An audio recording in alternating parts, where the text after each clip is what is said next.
박근혜 대통령도 사과해라 가지고 사과하니까 그다음부터는 사죄하라, 처벌하자 이렇게 되는 거죠. 민주당 보세요. 절대 사과 안 하죠. 이재명이 7개 혐의 11개 죄명으로 기소를 돼서 4건의 기소가 돼가지고 재판을 받고 있는데 이재명이 자기 죄 단 한 건이라도 사과했습니까? 김정숙은 그 관봉권이니 오신이 문다혜니 뭐 수많은 얘기가 있는데 사과 단 한마디도 안 하고 버티고 있는데 거기에 대해는 사과하란 말 한마디도 안 하면서 국민들은 한동훈을 외면하기 시작했다. 텅텅 빈 영혼을 확인한다. 윤 대통령과의 독대를 줄기차게 요구하고 있다. 독대라면 필시 의료사태 등 미해결의 여러 난제들에 관해서 정부의 성의 있는 조치가 있기를 촉구할 것이다. 그러면 그거 해결 못하는 건 윤 대통령한테 다 퍼넘길 수가 있으니까.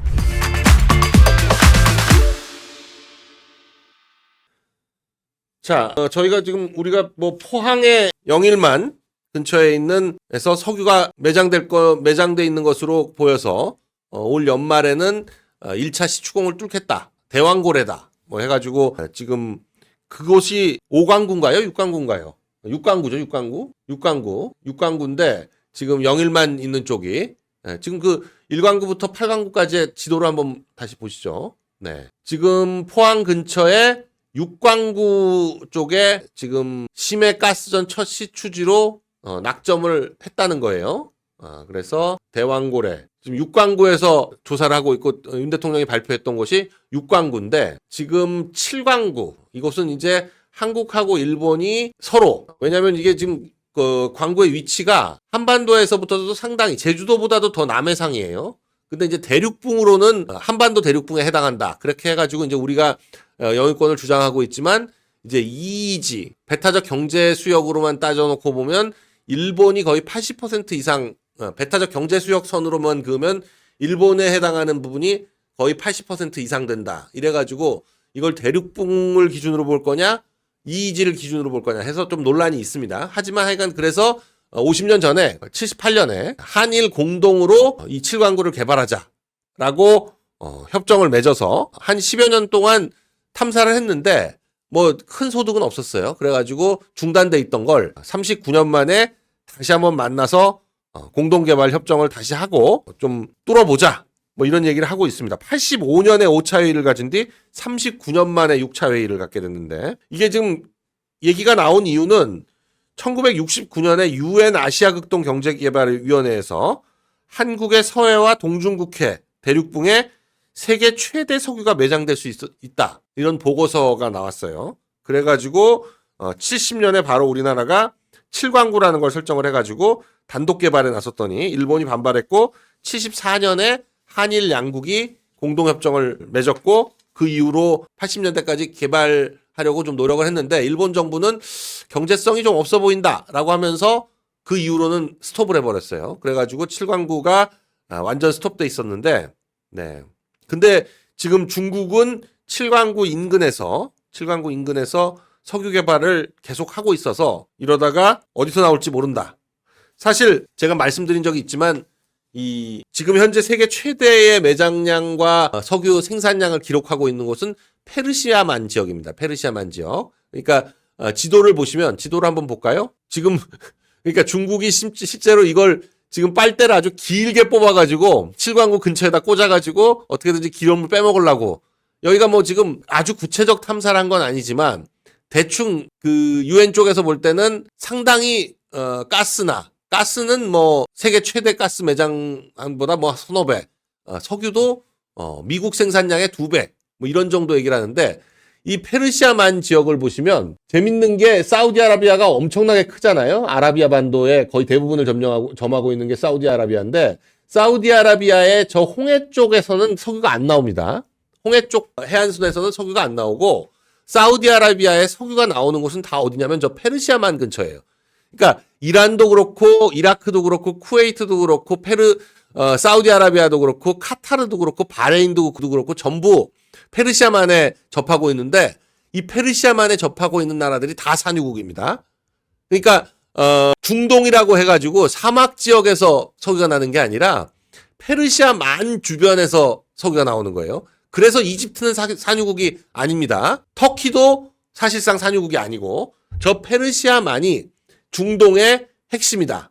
그렇게 말씀드릴 수 있는데 그러니까 쿠웨이트나 이라크나 이란이나 사우디의 주요 광구들이 다 페르시아만에 모여 있는 것처럼 이 어떤 특정한 대륙붕 지역에 석유가 엄청나게 매장돼 있을 수 있는 거죠. 지금 제7광구도 정확히는 이제 한반도에 속한 대륙붕 지역이라고 볼 수가 있는데, 대륙붕은 이제 연해에서 한 200m까지죠. 근데 서해는 다 대륙붕이라고 볼 수가 있고, 근데 서해에서도 저 안에 쏙 들어간 개머리처럼 생긴 저 안에 쏙 들어간 저기가 바레만인데, 저 바레만에서 엄청난 양의 중국식으로는 보하이라 그러죠. 보하이만에서 엄청난 양의 석유가 발견이 됐거든요. 지금 생산을 하고 있죠. 그런 것처럼 대륙붕 지역에 석유가 묻혀 있을 가능성이 높은데, 이 한반도의 대륙붕인 요 제7광구에 세계 최대 매장량이 있을 가능성이 있다. 이건 뭐 저희 얘기가 아니라 유엔 산하의 유엔 극동개발위원회에서 69년도에 발표한 얘기입니다. 근데 다만 이제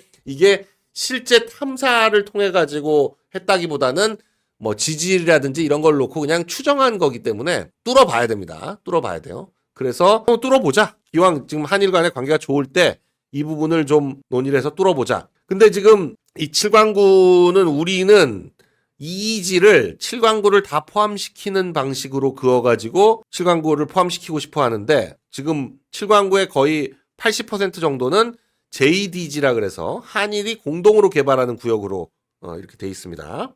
그래서 이 지도를 보시면 한국 주장하는 EEZ 경계와 일본이 거쳐 있는 EEZ 경계가 좀 다르죠. 일본식으로 금을 그으면 7광구의 거의 대부분이 일본으로 들어가고, 우리도 EEZ로만 하면 한 20% 정도밖에 7광구가 못 들어갑니다. 그런데 우리는 저 7광구가 대륙붕, 한국의 대륙붕 안에 있기 때문에 우리 거다 라고 주장을 해서 지금 일본과 한국이 7광구를 같이 개발하도록 되어 있는데, 그동안은 소극적이었다가 이제 다시 해보자 라는 얘기를 하는 거죠. 네.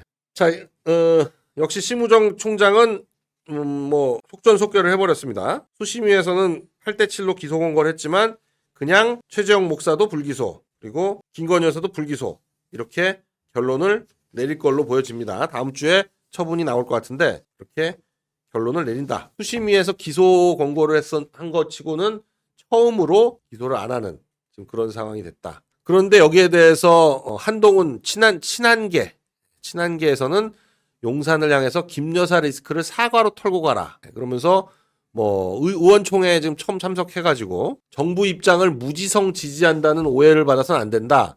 부족한 부분을 바로잡아야 된다. 뭐 이렇게까지 얘기를 하고 있는데, 물론 용산의 입장은 김 여사가 결정할 문제다. 사과 여부는. 근데 지금 김건희 여사 입장에서는 사과에 대해서 뭐 언제든지 하려면 할 수 있지만 하는 게 도움이 되냐, 이제 그런 입장인 것 같아요. 보면 이미 사과를 여러 번 했습니다. 허위 이력 논란을 대선 때 막판에 2021년 12월 26일에 허위 이력 논란에 대해서 대국민 사과를, 이때는 뭐 부디 용서해달라. 제가 없어져서 남편이 남편답게만 평가받을 수 있다면 차라리 그렇게라도 하고 싶다. 저는 남편에 비해 한없이 부족한 사람이다. 사랑하고 존경하는 남편 윤석열 앞에 저의 허물이 너무나도 부끄럽다. 결혼 이후 남편이 겪는 모든 고통이 다 저의 탓이라고만 생각된다. 뭐 이렇게까지 사과를 했었는데, 이때도 그렇고 명품백 논란에 대해서도 심려를 끼쳐서 국민에게 죄송하다라고 사과 의사를 변호인을 통해서 밝히긴 했습니다. 그러니까 물론 직접 사과하느냐, 뭐 변호인 통해서 사과하느냐, 그러지만 사과하라면 사과하겠다. 그리고 한동훈 비대위원장한테도 사과하겠다라고 했었는데 답이 없었죠. 그러니까 과연 이제 사과를 하는 것이 과연 얼마나 도움이 되겠느냐. 한동훈의 부인은 위장 전입을 했었는데 이유가 외제차 구입 비용을 아끼려고 했던 거다. 등록 비용 같은 게 경기도가 더 싼가요? 그래서 삼성동에서 구리시 인창동으로 옮겼다가 친척집으로 외제차 사고 난 다음에 다시 서울로 옮겼다. 네. 그러니까 한번 사과한다고 사과로 끝나면 좋은데, 박근혜 대통령도 사과해라 가지고 사과하니까 그다음부터는 사죄하라, 처벌하자 이렇게 되는 거죠. 그러니까 사과라는 게 사과로 끝날 수 있으면 사과로 끝나겠지만, 역대 야당 상대로 그때도 50 시절부터 마찬가지였어요. 50 청문회 한다 그러면서 60 때 50 청문회하고 전두환 대통령이 국회에 나와가지고 사과하면 이 50 청사는 끝내자, 이렇게 사당 합의를 해가지고 끝을 냈었는데 그게 무슨 소용이 있어요? 그러고 나서 백담사 가고 그 다음에 구속돼서 사형 선고받고 뭐 오히려 그 길을 열어줬죠. 그 길을 열어줬었던 전례가 있기 때문에 이게 사과하란다고 사과하는 것이 전혀 사태 수습에는 도움이 되는 방식이 아니다. 오히려 사태를 악화시킬 가능성도 굉장히 높다. 그러니까 가만히 있는 게 민주당 보세요. 절대 사과 안 하죠. 가만히 있죠. 지금 이재명이 7개 혐의 11개 죄명으로 기소를 돼서 4건의 기소가 돼가지고 재판을 받고 있는데 이재명이 자기 죄 단 한 건이라도 사과했습니까? 김혜경은 지금 법카 사용으로 재판받아가지고 재판받고 있고 그 밑에 있는 사람들 다 실형받거나 집행유예 받거나 구속되거나 지금 그런 상황인데 김혜경 단 한마디라도 사과했어요? 근데 그러면 왜 김정숙, 김정숙은 그 관봉권이니 오신이 문다혜니 뭐 수많은 얘기가 있는데 사과 단 한마디도 안 하고 버티고 있는데 거기에 대해는 사과하란 말 한마디도 안 하면서 왜 혐의도 지금 보시면 문재인 검찰 19개월 수사를 했는데 김건희 여사 혐의점 안 나왔다는 거죠. 지금 이 윤석열 정부 들어서 한 검찰이 아니라 문재인 검찰 당시 이성윤이 서울중앙지검장일 때 그때 19개월 동안 도이치모터스니 뭐니 뭐 몽땅 다 탈탈 털어가지고 수사를 했었는데 혐의점이 안 나와서 기소를 못했잖아요. 도이치모터스니 뭐니 아무것도. 근데 뭘 가지고 특검을 할 거며 뭐가 수사 기록이 있어야 특검을 할 거 아니에요. 특검이라는 게 수사 기간이 2달 아니면 석 달로 짧아가지고 경찰이나 검찰의 기본 수사 기록이 있어야 처음에 특검으로 임명된 사람이 그 기록부터 검토하면서 수사를 시작하는 겁니다. 일종의 보강 수사지 특검이 처음부터 수사를 시작하는 건 말이 안 되는 거예요. 근데 지금 19개월 동안 수사했는데 혐의점이 안 나온 무혐의 사건을 지금 그럼 고등검찰이 항고 사건 기록 검토하듯이 무혐의한 거 무혐의의 잘못 없나 그거 봐야 되는 거예요? 사과는 탄핵으로 가는 그 뭐랄까요? 초벌구이? 도배? 탄핵으로 가기 위한 마중길이라고 해야 될까? 그런 길입니다. 대각선 연구소님이 항상 느끼는 거지만 우리나라 정치 상황에서는 사과가 곧 인정으로 받아들여지는 경우가 많고 이 인정이 있으면 상대방을 언제든지 공격해도 되는 프리패스권을 준 것처럼 여겨지는 것 같아요. 그래서 신중할 수밖에 없다. 깔아주는 거죠. 전초전. 네. 탄핵으로 가는 지름길. 전초전. 시발점. 도화선. 네. 빌드업. 톨게이트. 마중물. 제가 가끔 버벅댈 필요가 있겠네요. 네. 이렇게 다양한 아이디어가 나오시는 거 보면 사과는 곧 자백이다. 그러니까 뭘 사과할지가 불분명하잖아요. 뭘 사과하라는 거야. 잘못했으니까 사과하라는 거예요. 아니면 잘못한 건 없지만 국민 감정을 상하게 해서 사과하라는 거예요. 사과하면 뭐해? 진정성 부족하다 그러면 또 해야 되는데. 일본의 역대 수상들 천황까지 다 사과했는데도 진정성 없다고 계속 사과하라는데 한 해에 2번씩 사과하라는 거 아니에요? 3.1절 8.15 연중 행사지. 피해자가 있으면 피해자가 이제 됐다. 그러면 사과가 끝나야 되는데 이거 지금 김건희 여사 디올백이니 뭐니 이런 거는 피해자가 없잖아. 그러니까 마음에 안 들면 사과 계속 하라고 하면 되는 거잖아. 이제 슬슬 그 심평 변호사 이런 양반도 국민들은 한동훈을 외면하기 시작했다. 텅텅 빈 영혼을 확인한다. 대통령의 독대를 집요하게 요구하는 거 함정 빠뜨리려는 술책이다. 한동훈 당대표의 물귀신 작전. 네. 한동훈 국민의힘 대표는 국민적 기대를 안고 출발했으나 최근 그에게 내려지는 성적표는 초라하다. 저희는 이미 국민적 기대를 하지 않았던 입장이기 때문에 이건 당연한 결과다라고 생각을 하지만 심평 변호사는 국민적 기대를 했나 보죠. 기대를 했나 봐요. 그런데 초라하다. 그를 향한 보수층의 민심이 점점 식어간다. 국민의힘 내부에서 그는 점점 외톨이가 되어간다는 소식이 전해진다. 원래 몇 명 되지도 않았는데 지금 그 친한계라는 그룹이 그야말로 신지호 이현종 정도 남은 거 아닌가. 그 사무총장하고 지금 최고위원하는 장동혁조차도 요즘은 슬슬 발을 빼는 게 아닌가 싶은 당 안팎으로 고립무원의 처지에 빠지는 그에게 유일한 의지처는 역설적으로 야권이다. 네. 조국 당이 공약 1호로 총선 후 한동훈 특검 법안을 발의하겠다고 했다가 이를 파기했는데 이건 적대적 공생관계가 이뤄진 거다. 이렇게 지지 기반의 상실을 목도하면서 한동훈 당대표는 자신의 활로를 당청 관계의 갈등 유발에서 찾으려고 하는 듯하다. 윤 대통령과의 독대를 줄기차게 요구하고 있다. 우리 헌정사상 야당 대표가 대통령과 독대 요구하는 거 봐서도 여당 대표가 이처럼 대통령과의 독대를 집요하게 요구한 일은 없었다. 독대라면 필시 의료사태 등 미해결의 여러 난제들에 관해서 정부의 성의 있는 조치가 있기를 촉구할 것이다. 그러면 그거 해결 못하는 건 윤 대통령한테 다 퍼넘길 수가 있으니까. 네. 윤 대통령과의 독대 집착은 사술에 불과하다. 윤 대통령을 함정에 빠뜨림으로써 자신의 활로를 찾겠다는 한갓 술책이다. 국민은 지금까지 한 대표에게서 어떠한 희망의 메시지 그리고 그 희망을 달성하기 위한 구체적 방책에 관하여 한마디도 들은 적이 없다. 성공한 검사라는 것 외에 텅텅 빈 영혼의 실체를 보며 국민은 그를 외면하길 시작했다. 네. 네. 끝으로는 따뜻한 긍휼의 시선으로 세상을 둘러보며 자신에게 닥친 위기를 잘 헤쳐나가길 바란다. 그 길밖에 그가 살 길은 없을 것이다. 정치적 스탠스의 일대 변화를 해야 된다. 네. 라고 하는데 아주 그냥 한동훈을 묵사발을 내놨네요. 묵사발을. 자, 이 여당 의총을 했는데 그 의원들 의총에 참석한 게 이게 지금 사실상 처음인 것 같아요. 대표된 이후로 2달 만에.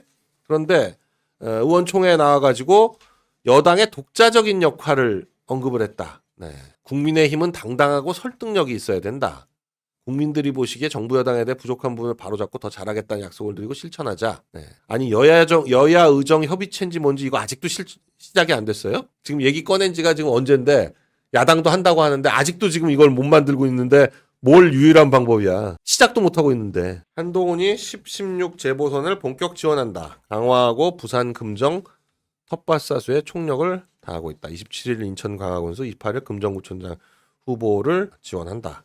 하는 건데 박 의원과 이 인천 강화와 부산 금정구 후보들이 둘 다 시의원 출신이라서 지역 기반도 있고 그리고 이 지역 자체가 부산하고 인천 강화구는 사실 굉장히 강세 지역이죠. 어차피 영광군수는 후보 공천도 못했고 곡성군수 재선거에는 매트라이프 지점장을 공천했다. 전 매트라이프 지점장. 네. 선거를 보험 조직으로 치르려는 선거를 보험 조직으로 치르겠다. 지면 저도 퍼센테이지가 뭐 3% 4% 이렇게 나오면 개망신이니까 아예 후보로 안 내고 뭐 이런 식으로 재보선 결과에서 질까봐 그리고 재보궐 자체에 대해서도 얘기도 안 하는 그런 입장을 고수하다가 이제 이기는 쪽만 데리고 가서 숟가락을 얹으려고 하는 것 같은 그런 느낌이네요. 네. 자, 어제 국회에서는 재밌는 일이 2가지가 있었는데 하나는 그래도 이 방송사법 25만 원법 노란봉투법 이걸 재표결을 시켰어요. 해가지고 이게 표결에 국힘이 참여를 안 하면 과반 이상의 출석 인원의 과반 3분의 2 뭐 이렇게 해가지고 재의결이 되기 때문에 출석을 안 해버리면 과반 이상 출석이 되잖아요. 180, 190 이렇게 되니까. 그리고 거기서 뭐 다 찬성해버리면 재의결이 된단 말이에요. 그러니까 참석을 해야 돼요.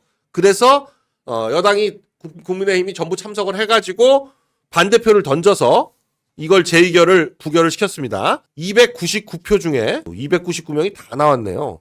한 명도 안 빼놓고 299표 중에 뭐 찬성 183, 184 이렇게 되고 반대가 뭐 111, 113 뭐 이렇게 되는 거 보니까 거의 최대한 양쪽 모두 최대한이 다 나왔다 이렇게 보여집니다. 근데 문제는 인권위원, 국가인권위원회 위원 선출안에 대해서 여당 야당 합의에 의해서 여당 의원 1명, 야당 의원 1명 이렇게 하도록 돼 있었는데 야당 쪽 인권위원은 이미 표결해가지고 통과를 시켜놓고는 여당 쪽 인권위원에서 한석훈 인권위원을 야당에서 반대를 해가지고 부결을 시켜버린 거예요. 그랬더니 추경호 원내대표가 아니 인사에 대해서는 서로 합의하고 추천해가지고 하는 게 관행인데 국회목 4명 여기에 대해서 이걸 지금 약속해놓고 안 지키고 하면 이건 뭐 하자는 거냐. 그래서 말도 안 되는 상황이다 라고 하면서 이제 여당 쪽에서는 그래서 어떻게 하냐. 이걸 그러면 인권위원 어차피 대통령이 임명하는 거기 때문에 뭐 국회에서 의결한다고 바로 인권이 되는 게 아니라서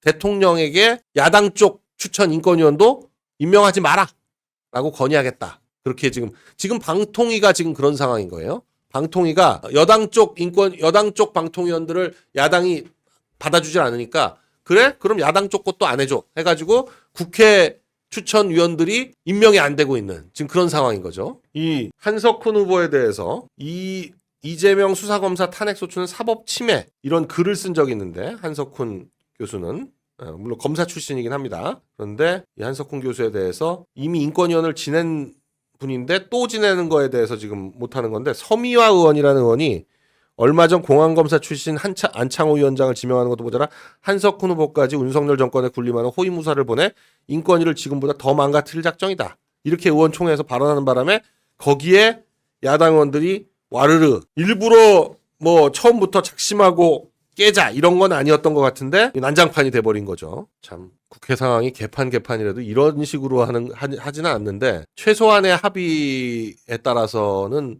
해야 되는데